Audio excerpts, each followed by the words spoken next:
श्रावण के महीने की आप सभी दर्शकों को ढेर सारी शुभकामनाएं। और आप देख रहे हैं ग्रैंड धर्मा सन्मार्ग। श्रावण का महीना शिव भक्तों के लिए विशेष है क्योंकि भगवान शिव की सबसे प्रिय महीना सावन ही है। अगर हम पौराणिक कथाओं की बात करें तो सावन के महीने में मां पार्वती ने निराहार रहकर भगवान शिव को पति के रूप में पाने का कठोर व्रत किया था। और भगवान शिव को सावन का महीना इसलिए भी प्रिय है।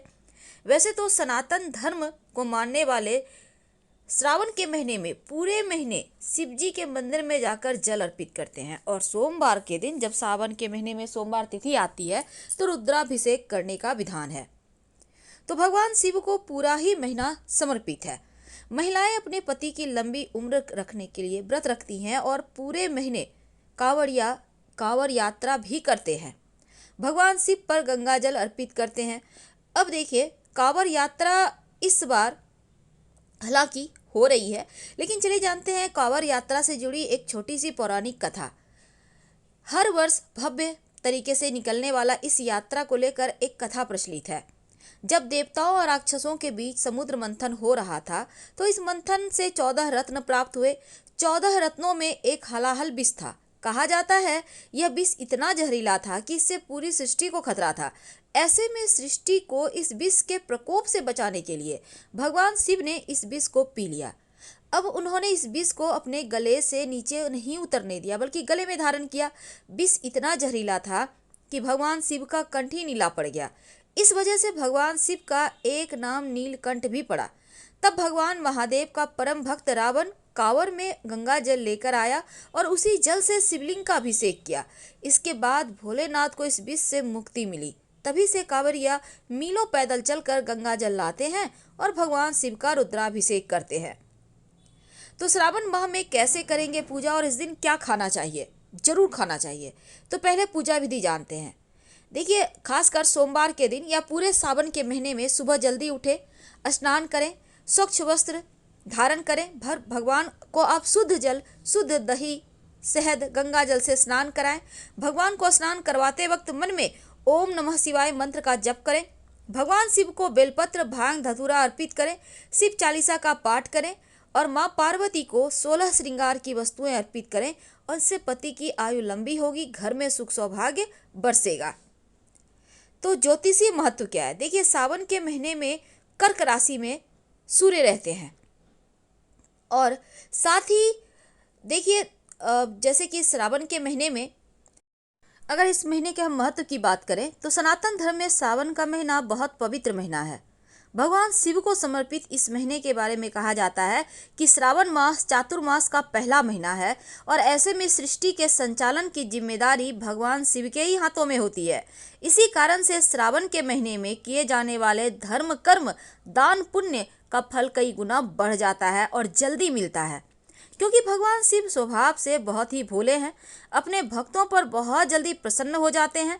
और पौराणिक मान्यताओं के अनुसार मां पार्वती ने इस महीने में निराहार रहकर भगवान शिव को पति के रूप में पाने के लिए कठोर तप किया था। इस वजह से भी यह महीना भगवान शिव को अति प्रिय है। तो भगवान शिव का ये जो प्रिय महीना है उनके भक्तों के लिए कई मायनों में खास है।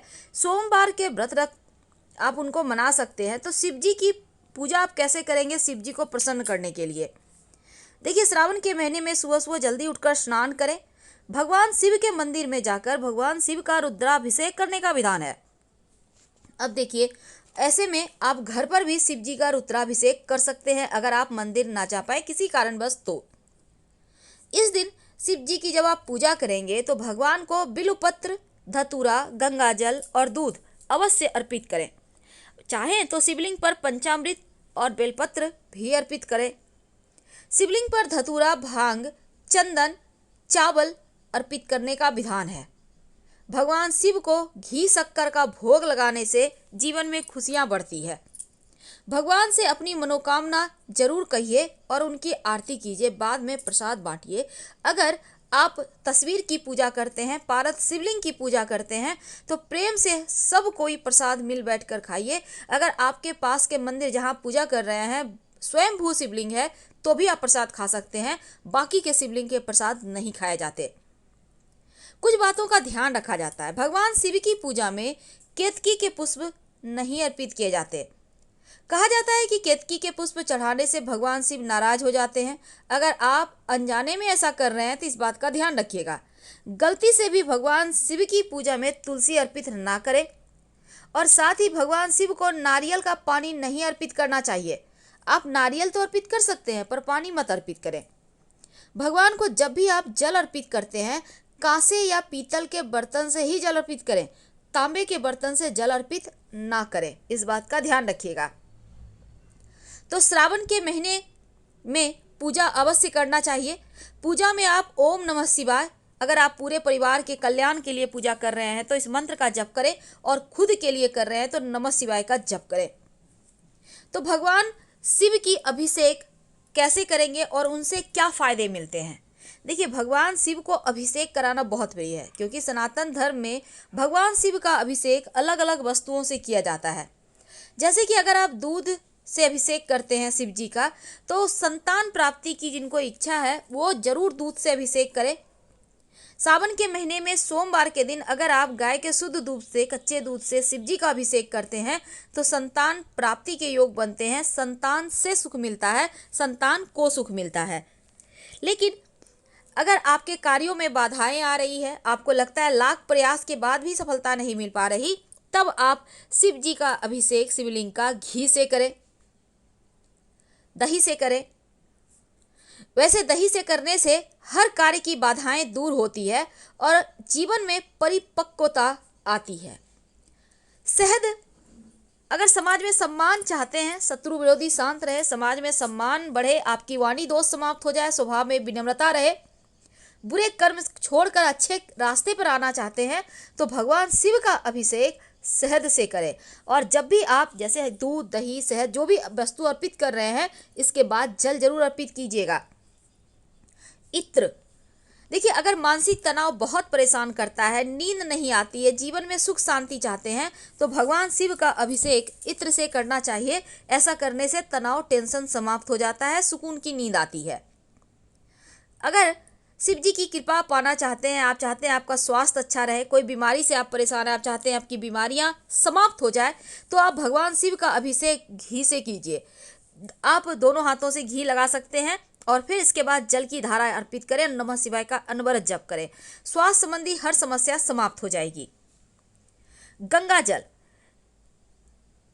मृत्यु के बाद जीवन और मरण के चक्र से छूट जाता है जो व्यक्ति शिव जी का अभिषेक गंगा जल से करता है। ऐसे घर में सुख समृद्धि भर जाता है। पंचामृत यानी दूध, दही, शहद, गुड़, घी, इन चीजों से मिलाकर आप जो 5 द्रव्य मिलाकर बनाएंगे उसको पंचामृत कहते हैं। भगवान शिव पंचामृत, अगर आप उनको अभिषेक करते हैं फिर जल अर्पित करते हैं तो आपकी सारी मनोकामनाएं पूरी होती है, चाहे वो बड़ी से बड़ी मनोकामना ही क्यों ना हो।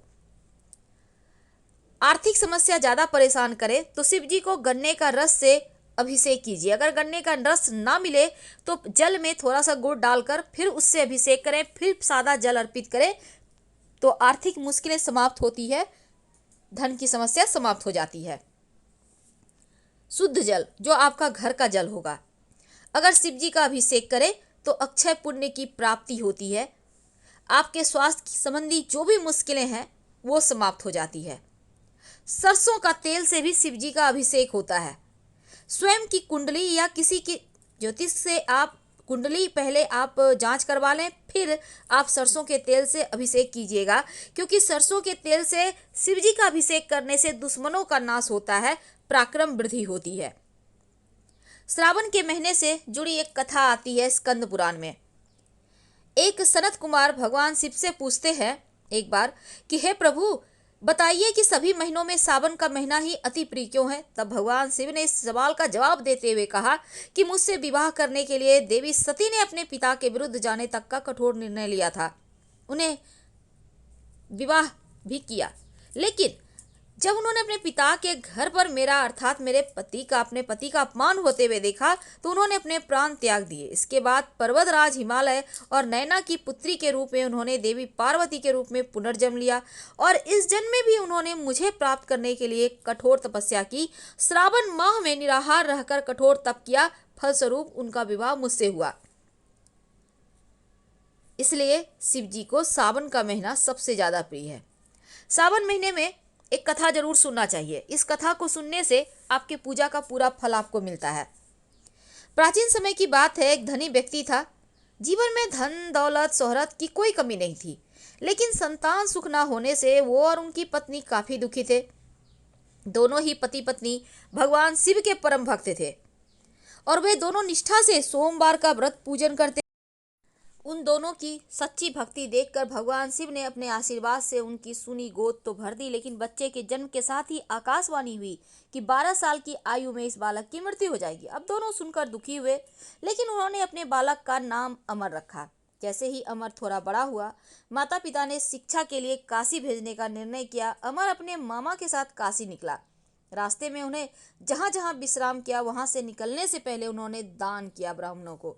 आगे चलकर एक नगर में पहुंचे, वो जहां पर एक राजकुमारी का विवाह हो रहा था। अब राजकुमारी का दूल्हा अंधा था और दूल्हे के परिवार ने इस बात को राजा से छुपाया। ऐसे में उन्होंने अमर से झूठ मूठ का दूल्हा बनने का आग्रह किया, तो अमर ने भी उनकी बात मान ली। अब राजकुमारी को धोखे से रखना अमर को अच्छा नहीं लगा, इसलिए उन्होंने अपनी सारी सच्चाई राजकुमारी की चुंदरी पर लिख दी। जब राजकुमारी को सच पता चला तो उन्होंने अमर को ही अपना पति स्वीकार कर लिया और उसके बाद अमर अपने मामा के साथ काशी की ओर चल दिए। समय बीता, लेकिन जैसे ही अमर 12 साल का हुआ तो एक दिन जिस समय वो शिव मंदिर में भोले बाबा को बेलपत्तियां अर्पित कर रहा था, उसी समय वहां यमराज उसके प्राण लेने आ गए।